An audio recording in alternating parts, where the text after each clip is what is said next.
go-aanka lagu dhiibayo madaxweyne Cumar al-Bashir iyo dhammaan dadkii loo haystay eedaha la xiriira Darfur ayaa qayb ka ah heshiis isla gaareen xukuumadda iyo jabhadaha Darfur.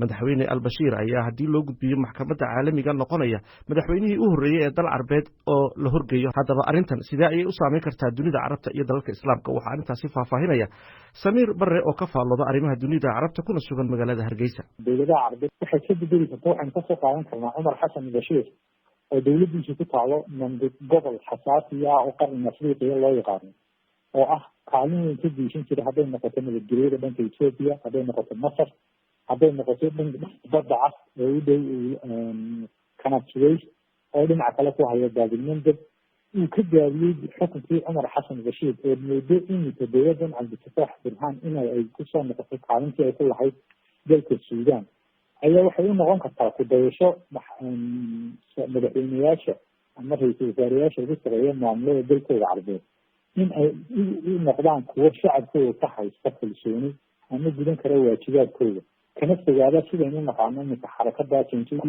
ee ku dhacday xasuuq aada iyo aada u dhibaataysan dhibaatooyinka ka dhacay Kordofaan eedooyinkii maxkamadda Suudaan ku eedeysay ay kamid tahay in uu geystay uu ka helay amwaal ama lacag sharciga uga helay dowlado shisheeye ama cid shisheeye taasi u adeegsaday inuu ku maalgeliyo maleeshiyaadka taageersan xukunkiisa xitan.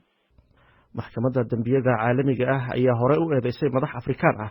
haddaba dhiibista Cumar al-Bashir maxay ku soo kordhin kartaa siyaasadda qaaradda Afrika? waxaa arrintaasi faahfaahinaya Professor Cabdiwahaab Sheekh Cabdisamad oo ka faallooda siyaasadda caalamiga ah kuna sugan Nairobi. horta waxaad ogtahay walaaleen maxkamadan adduunka inta badan waxaa maxkamad soo saaray Afrikaan iyo Latin America u badan iyo bariga Europe.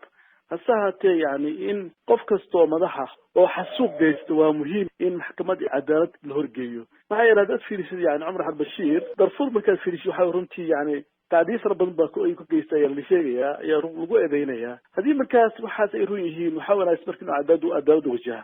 dhinaca kale markaad ka egto waxa weeyaan maxkamadani waa maxkamad loogu talagalay in lagu dulaysto lagu ihaanaysto waxa weeyaan dadka macnaha yani Afrikaanka madaxda Afrikaanka marka dhabtaan ka hadalna weeyaan inta badan waxa weeyaan Mareykanka oo dowladda adduunka weyn ah yani haba yaraatee maxkamadani yani waxa weey muusan saxiixin, China ma aysan saxiixin, India ma aysan saxiixin. marka waxaad arkaysaa runtii in maxkamadan ay tahay maxkamad loogu talagalay in lagu dulaysto dadka Afrikaanka weey madaxda Afrikaanka in lagu dulaysto loogu talagalay. marka Cumar Xasan al-Bashir hadda haddii ay kaxeeyaan oo ay macnahaas ay dhacdo in yani waxa weeyaan loo gudbiyo maxkamadda adduunka laba arrimood ayaa ka ratimaysa. mid waxa weeyaan waxay dhici kartaa in yani khilaaf soo kala dhex galo yani waxa weeye yani ciidanka militariga iyo dowladda rayidka ah inay isku kacaan. waxaa kaloo hata dhici kartaa yani ciidanka militarigiisa inuu isku kaca. waxay dad badan oo taageero xoog ay ku haysta waddanka ninkan Cumar al-Bashir una gaar ahaan militariga maartay aad bay weli taageersan yihiin. haddii marka xukuumadda ay ku dhiirato inay marka yani ay gudbiso oo ay u gacan geliso maxkamadda adduunka macnaheedu waxa weeyaan in macnaha waxa weeye khilaaf soo kala dhex galay yani militarigii iyo nimankii macnaha yani rayidka ahaa ee talada loo dhiibay. taasna marka waxay keenaysaa marka yani dib u heshiisiintii la waday iyo dib u dhiskii la waday waddanka inay hakad geliso ama ay dhici karta marka in xataa afgembi kale u dhacay ayaa dhici karta. marka taas waxay keeni kartaa yani xiisad hor leh oo yani ka oganta gudaha waddanka Suudaan.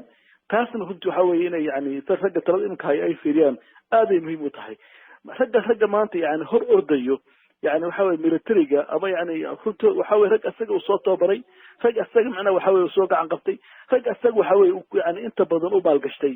marka way ku adkaan doontaa macnaha inay gudbiyaan yani Cumar Xasan Bashir u gudbiyaan maxkamadda adduunka.